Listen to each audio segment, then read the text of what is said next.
اس وقت ہمارے درمیان حضرت مولانا خیر محمد جالندھری صاحب کے پوتے ہمارے درمیان موجود ہیں۔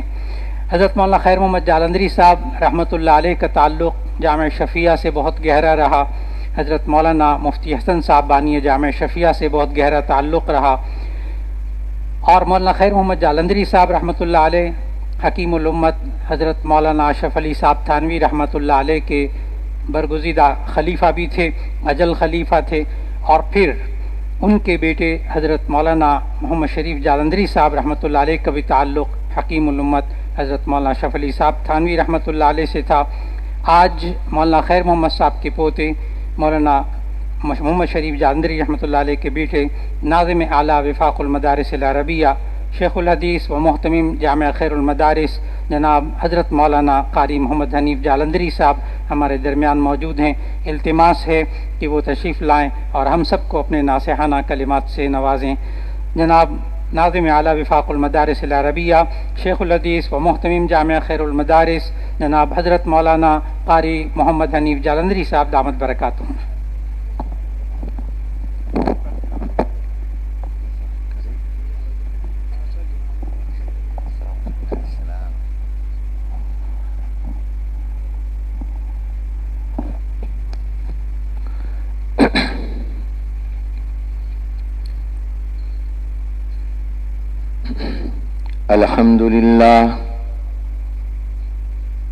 الحمد لله نحمده ونستعينه ونستغفره ونؤمن به ونتوكل عليه ونعوذ بالله من شرور أنفسنا ومن سيئات أعمالنا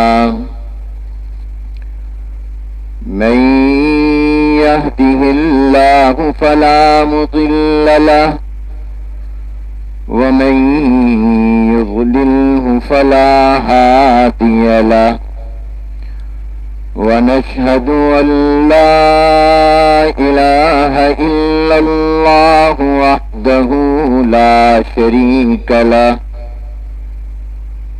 ونشهد أن سيدنا ونبينا وشفيعنا وحبيبنا وسندنا وقائدنا وإمامنا محمدا عبده ورسوله أرسله الله إلى كافة للناس بشيرا ونذيرا وداعيا إلى الله بإذنه وسراجا منيرا صلى الله تعالى على خير خلقه محمد وآله وأصحابه أجمعين. أما بعد فأعوذ بالله من الشيطان الرجيم. بسم الله الرحمن الرحيم. قل للمؤمنين يغضوا من أبصارهم صدق الله العظيم وصدق رسوله النبي الكريم، ونحن على ذلك لمن الشاهدين والشاكرين، والحمد لله رب العالمين.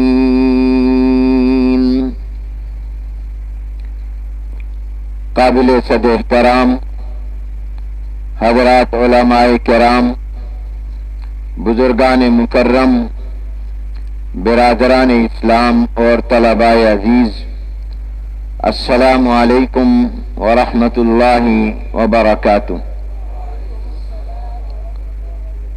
آج بتاریخ 20 ربیع الثانی سن 1445 ہجری مطابق 5 نومبر سن 2023 بروز اتوار بعد نماز مغرب عالم اسلام کی عظیم دینی دعوتی تبلیغی تعلیمی تربیتی اصلاحی درسگاہ جامعہ اشرفیہ لاہور میں مجلس صیانت المسلمین پاکستان کے اس مبارک اجتماع میں ہم سب کی شرکت باعث سعادت ہے۔ دعا ہے اللہ تبارک و تعالی اسے ہماری بخشش، مغفرت اور نجات کا سبب بھی بنا دیں۔ میں شکر گزار ہوں مجلس صیانت المسلمین پاکستان کے صدر مخدوم و مکرم شیخ الحدیث حضرت مولانا حافظ فضل الرحیم صاحب دامت برکاتہم العالیہ اور مخدوم و مکرم گرامی قدر حضرت مولانا قاری ارشد عبید صاحب دامت برکاتہم العالیہ نائب صدر مجلس صیانت المسلمین پاکستان اور مجلس صیانت المسلمین پاکستان کے تمام زعماء اور ذمہ داران کا، جنہوں نے اس مبارک اجتماع میں اور اس سعادت میں مجھے بھی شرکت کی دعوت دی۔ اللہ تبارک و تعالی ان حضرات کو بہترین جزا دنیا اور آخرت میں عطا فرمائے۔ میں یہاں جب سے موجود تھا تو سوچ رہا تھا کس موضوع پر چند باتیں عرض کروں، تو ابھی ہمارے جس مداح رسول صلی اللہ علیہ وسلم نے نعت پڑھی تو انہوں نے مجھے عنوان بھی دیا، میں ان کا شکر گزار ہوں۔ انہوں نے جو یہاں نعت پیش فرمائی اس میں ایک مصرع یہ بھی ہے بلکہ شعر ہے، جن آنکھوں سے طیبہ دیکھا وہ آنکھیں بےتاب ہیں، ان آنکھوں میں ایک تقاضا قلبی تھا اور آج بھی ہے۔ میری گفتگو کا عنوان ہماری آنکھیں ہیں۔ آپ مجھے دیکھ رہے ہیں، میں آپ کو دیکھ رہا ہوں، اور اس منظر کو بھی سب دیکھ رہے ہیں۔ اللہ نے انسان کو جو وجود اور بدن عطا فرمایا، سر سے پاؤں تک اس کا ہر عضو نہایت قیمتی ہے اور انمول ہے۔ لاکھوں کروڑوں روپے بھی ہمارے جسم کے کسی ایک عضو اور حصے کی قیمت نہیں بن سکتے جو اللہ نے ہمیں اپنے فضل اور کرم سے عطا فرما دیے۔ جامعہ خیر المدارس ملتان کے سالانہ اجتماع میں شیخ الاسلام حضرت علامہ شبیر احمد عثمانی رحمت اللہ علیہ اسی موضوع پر ارشادات فرما رہے تھے کہ انسان کا ہر عضو بڑا قیمتی ہے، اس کا ایک انگلی بھی اور اس انگلی کا اگلا حصہ بھی لاکھوں کروڑوں روپے اس کی قیمت نہیں بن سکتے۔ آپ سے کوئی کہے مجھ سے 1 کروڑ 2 کروڑ لے لو اور اپنی آنکھ مجھے دے دو، تو ہم میں سے کوئی بھی اپنی آنکھ کروڑوں روپے کے بدلے میں دینے کے لیے تیار نہیں ہوگا جو اللہ نے ہمیں مفت میں عطا فرمائی۔ اس پر حضرت ارشاد فرما رہے تھے تو ایک پرچی آئی، مجمع میں سے ایک نے سوال بھیجا کہ حضرت اگر انسان اتنا قیمتی اور انمول ہے کہ اس کے کسی ایک عضو کی بھی کروڑوں اور اربوں روپے قیمت نہیں بن سکتے، تو پھر شریعت اسلامیہ 10 درم یا 10 درم کی مالیت کے برابر چوری پر ہاتھ کیوں کاٹ دیتی ہے؟ اس کا مطلب یہ ہوا کہ اس ہاتھ کی قیمت 10 درہم ہے. ایک طرف تو آپ فرما رہے ہیں کہ ہاتھ تو کیا اس کی ایک انگلی بھی کروڑوں روپے سے زیادہ قیمتی ہے، اور دوسری طرف شریعت کا حکم یہ ہے کہ اگر کوئی 10 درہم چاندی کا ہوتا ہے، وزن بدل مختلف، اس کی قیمت، چاندی کی قیمت مختلف ہوتی ہے. آپ یوں کہہ لیں کہ 5,000 8,000، تو 8,000 9,000 روپے کی چوری پر شریعت کا حکم ہے ہاتھ کاٹ دو. والسارق والسارقۃ فاقطعوا ایدیہما. تو اس کا معنی یہ ہوا کہ اس کی تو قیمت بہت کم ہے، اور آپ نے تو ارشاد فرمایا کہ اس کی قیمت کچھ بھی نہیں ہو سکتی. تو فوراً وہ شیخ الاسلام تھے، فوراً جواب دیا، فرمایا اذا كانت امینۃ كانت سمینۃ واذا خانت ہانت. جب تک یہ ہاتھ امانت دار تھا، اس نے اللہ کا حکم نہیں توڑا تھا اور شریعت کے خلاف کوئی بغاوت نہیں کی تھی، یہ ہاتھ بڑا قیمتی تھا اور کروڑوں روپے بھی اس کی قیمت نہیں تھا. لیکن جب اس ہاتھ نے چوری کی اور اللہ کے حکم کو توڑا اور اس نے خیانت کی، تو اس ہاتھ کی قیمت ختم ہو گئی.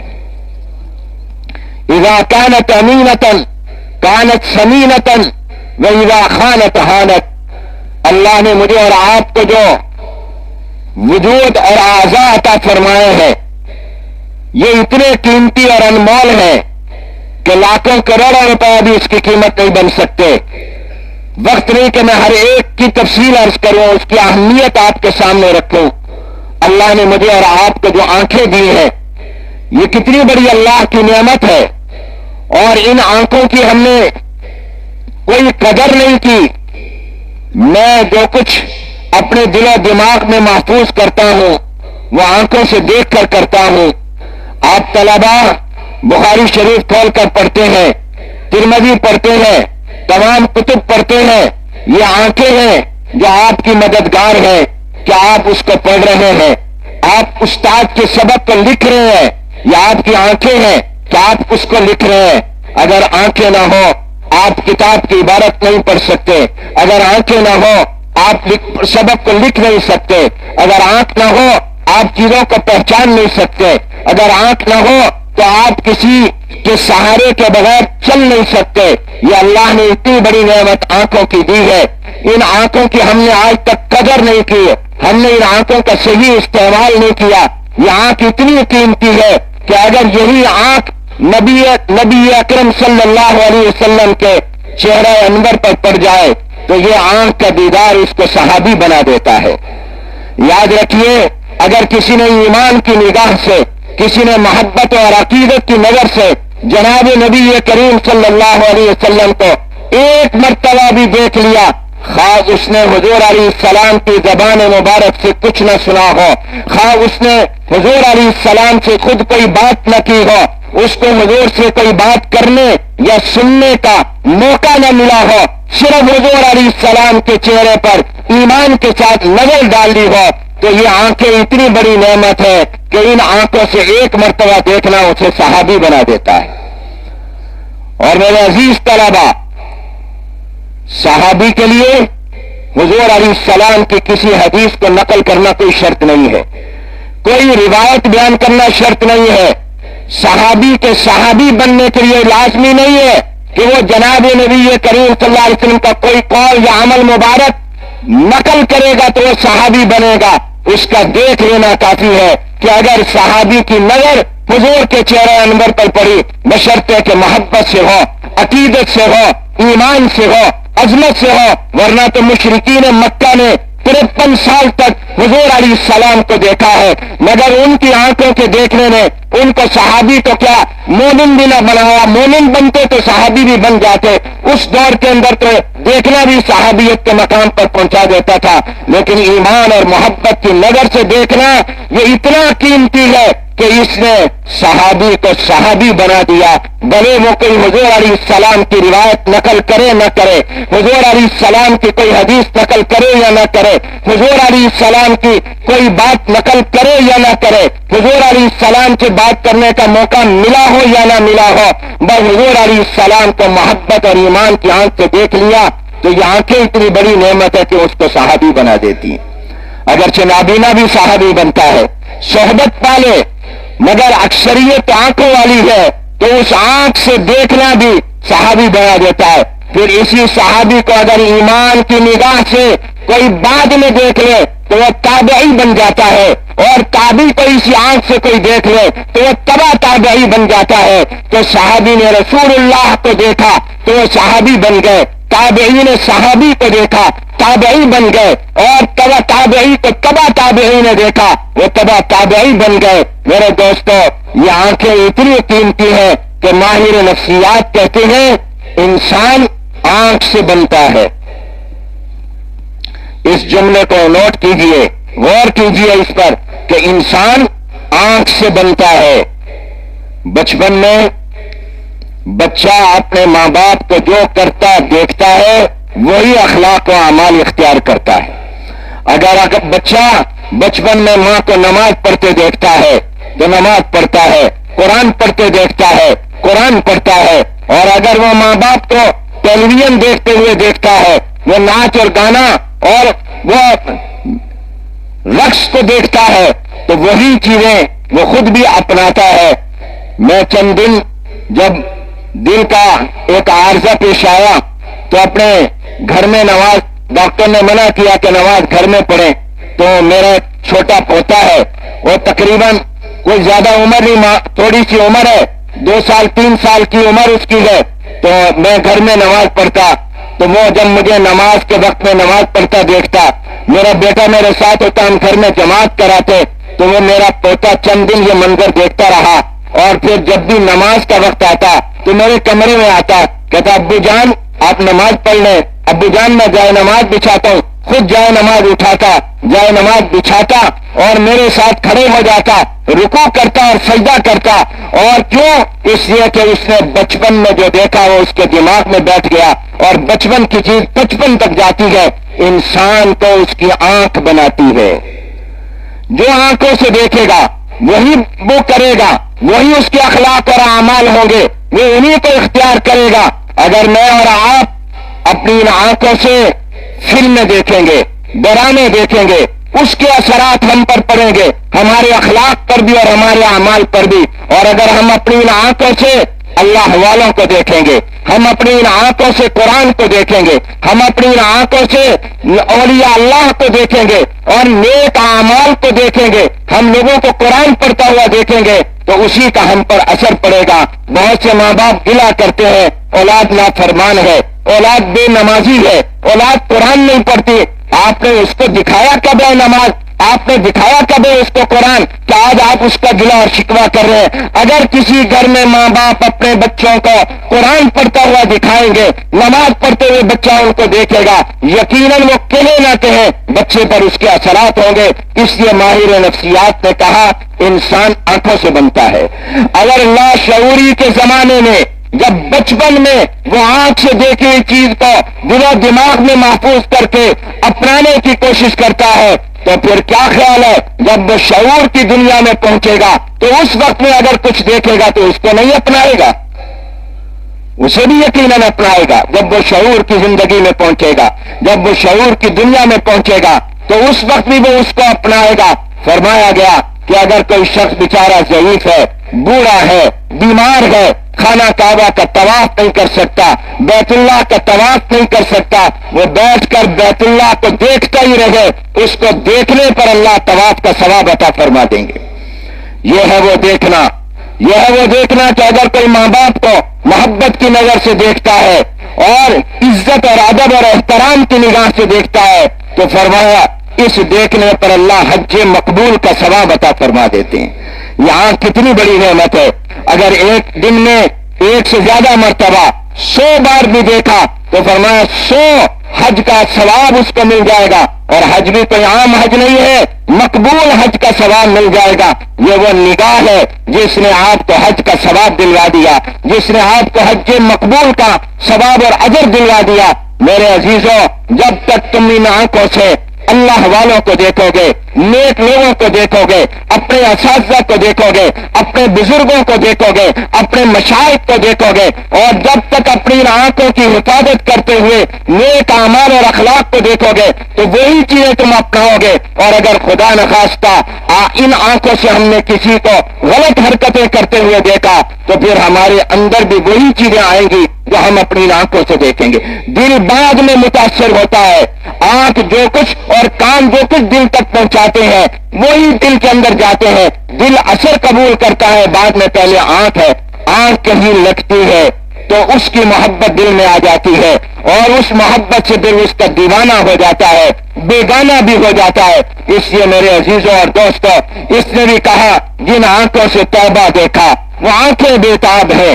اس لیے کہ جب آپ نے مدینہ منورہ گنبد خضرا دیکھا، خانہ کعبہ اور بیت اللہ دیکھا، ان آنکھوں سے دیکھا تو آپ کا دل چاہتا ہے دوبارہ یہ میں منظر دیکھوں، اور آپ کے اندر یہ تقاضا پیدا ہوتا ہے۔ یہ کس وجہ سے ہوتا ہے؟ یہ آپ کی آنکھوں کی وجہ سے ہوتا ہے، یہ آپ کی نظر کی وجہ سے ہوتا ہے، اور آپ اپنی اس نظر کی جتنی حفاظت کریں گے اتنا انشاءاللہ آپ ترقی کریں گے۔ فرمایا گیا اللہ والوں کی پہچان کیا ہے؟ اللہ والوں کی پہچان کے بارے میں جو بات فرمائی گئی وہ یہ فرمائی گئی کہ جن کو دیکھ کر اللہ یاد آ جائے تو دیکھیں گے کہاں سے؟ آنکھوں سے دیکھیں گے۔ جن کو دیکھنے سے اللہ یاد آ جائے، میں ابھی رائے گنج سے آیا ہوں، وہاں دو دن میں نے گزارے گئے، میں نے جو منظر دیکھا وہ صرف میری آنکھوں میں تو اس وقت تھا جب میں نے دیکھا، مگر میرے دل و دماغ میں پیوست ہو گیا، وہ انشاءاللہ میری زندگی کے آخری سانس تک رہے گا۔ میں نے جن اکابر کو دیکھا، جن بزرگوں کو دیکھا، جن کو میں نے وہاں دعائیں مانگتے ہوئے دیکھا، قرآن پڑھتے ہوئے دیکھا، صلاۃ التسبیح پڑھتے ہوئے دیکھا، تہجد پڑھتے ہوئے دیکھا، وہ میرے دل و دماغ میں نقش ہو گئے۔ اس لیے اپنی آنکھوں سے اچھی چیزیں دیکھنے کی عادت ڈالو، اپنی آنکھوں کی حفاظت کرو، اور اپنی آنکھوں کے غلط استعمال سے ہمیں بچنا چاہیے۔ ان آنکھوں کا صحیح استعمال ہوگا تو پھر آپ کو درسگاہ کا منظر ہمیشہ یاد رہے گا، آپ کو اپنے استادوں کے پڑھانے کا انداز یاد رہے گا، استادوں کا سبق بھی محفوظ رہے گا۔ ایک دن مجھے شیخ الاسلام حضرت مولانا مفتی محمد تقی عثمانی صاحب دامت برکاتہم فرمانے لگے، میرا ہاتھ پکڑ کر، ہم گاڑی میں بیٹھے تھے، پچھلی سیٹ پر میں ان کے ساتھ بیٹھا ہوا تھا، تو مجھے کہنے لگے حنیف، بات چل رہی تھی اکابر کی، بزرگوں کی، کہنے لگے محمد حنیف ہم اللہ والے بن تو نہ سکے، یہ حضرت کی تواضع اور انکساری ہے، ورنہ اس وقت اگر حضرت اللہ والے میں نے دیکھا ہے، حضرت مولانا حافظ فضل الرحیم صاحب نے دیکھا ہے، بہت سے نے حضرت کو قریب سے دیکھا، میں نے تو حضر اور سفر میں دیکھا، اللہ ان کا سایہ ہمارے سروں پر تاجر قائم دائم رکھے، وہ صحیح معنی میں اللہ والے۔ مگر مجھے کہنے لگے حنیف ہم اللہ والے بن تو نہیں سکے، لیکن ہم نے اللہ والوں کو اپنی آنکھوں سے دیکھا ضرور ہے۔ ہم اللہ والے بن تو نہ سکے لیکن ہم نے اللہ والے اپنی آنکھوں سے دیکھے ضرور ہے، اس لیے اب ہمیں کوئی دھوکہ نہیں دے سکتا، کوئی بہروپیہ ہمیں دھوکہ نہیں دے سکتا کہ وہ اللہ والا نہ ہو اور کہے میں اللہ والا ہوں۔ ہم نے اپنی آنکھوں سے اللہ والے دیکھے ہیں۔ یہ آج موجود یہاں وہ بہت سی آنکھیں ہوں، آج نہیں کئی یہاں مجلس کے اجتماع میں ہوتی تھی، جنہوں نے حضرت تھانوی رحمۃ اللہ علیہ کو دیکھا، جنہوں نے حضرت مدنی کو دیکھا، جنہوں نے حضرت شیخ الہند کو دیکھا، جنہوں نے حضرت نانوتوی رحمہ اللہ کو دیکھا، جنہوں نے حضرت گنگوہی رحمہ اللہ کو دیکھا۔ مجھے اپنے بچپن میں یاد ہے کہ ایک مرتبہ پتہ چلا شیخ الحدیث حضرت مولانا محمد زکریا صاحب رحمۃ اللہ علیہ رائے گنج تشریف لائے ہوئے ہیں۔ میں اپنے والد صاحب کے ساتھ ملتان سے آیا اور میرے والد کے آنے کا مقصد صرف حضرت شیخ الحدیث رحمۃ اللہ علیہ کی زیارت تھی۔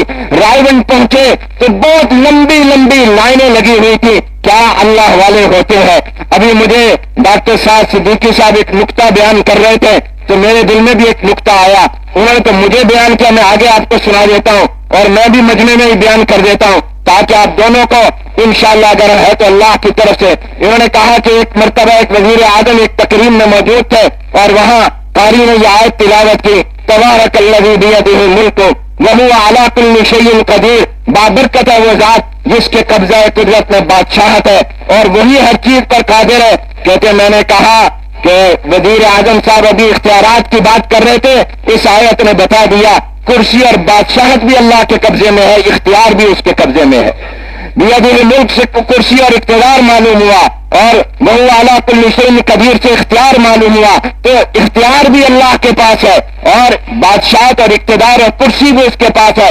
اقتدار اور اختیار دونوں کا مرکز اللہ تعالیٰ ہے۔ یہ ڈاکٹر صاحب نے مجھے ابھی یہاں نقطہ بیان فرمایا، میرے دل میں بھی ایک نقطہ آیا کہ میں قرآن کی تلاوت بھی کر رہا تھا، ایک دن ایک عالم نے بھی اس نقطے کی طرف متوجہ کر دیا، قل اللہم مالک الملک تؤتی الملک من تشاء وتنزع الملک ممن تشاء وتعز من تشاء وتذل من تشاء۔ اللہ فرماتے ہیں کہ میں جس کو چاہتا ہوں بادشاہت، کرسی اور اقتدار دیتا ہوں، اور جس کو چاہتا ہوں عزت دے دیتا ہوں۔ اللہ نے بادشاہت کا ذکر الگ کیا، عزت کا ذکر الگ کیا، اور درمیان میں حرف عطف آیا، اور آپ جانتے ہیں معطوف علیہ اور معطوف غیر غیر ہوا کرتے ہیں۔ بادشاہت الگ بیان کی ہے، عزت الگ بیان کی ہے، جس سے اللہ نے اشارہ کیا کہ جس کو بادشاہت دے دو ضروری نہیں کہ اس کو عزت بھی دے دو، اور جس کو عزت دو ضروری نہیں کہ اس کو بادشاہت بھی دو۔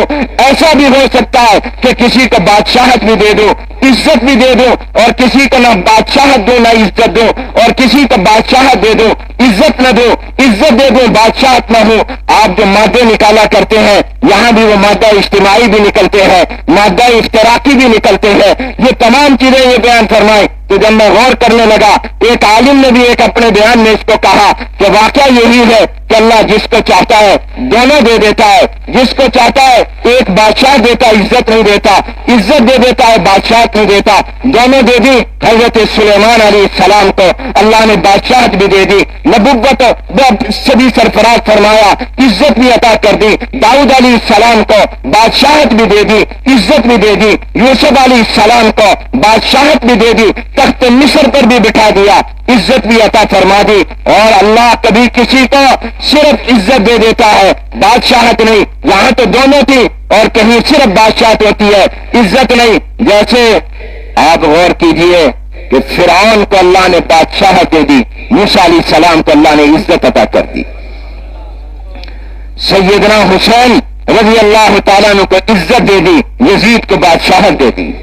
اور آج دنیا کے حکمرانوں سے کہتے ہیں کہ آج تمہارے پاس بادشاہت تو ہے مگر عزت نہیں ہے۔ عزت اللہ نے علماء کو عطا فرمائی ہے، عزت اللہ نے مجاہدین کو عطا کی ہے۔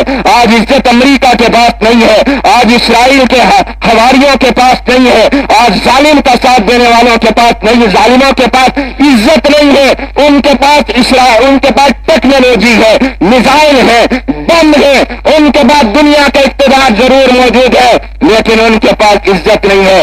عزت تو اس فلسطینی اور غزے کے بچے کے پاس ہے جو شہید ہو کر اپنے خون شہادت سے مسجد اقصی کی آزادی کی تحریک کو تقویت دے رہا ہے۔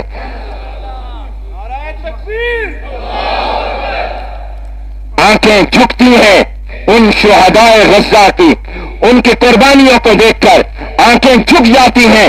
سلام کرتا ہے آدمی ان بچوں کو، ان ماں باپ کو جو اپنی قربانیاں، لیکن وہ اپنی آزادی پر اور بیت المقدس کی آزادی پر کسی سمجھوتے کے لیے تیار نہیں ہے۔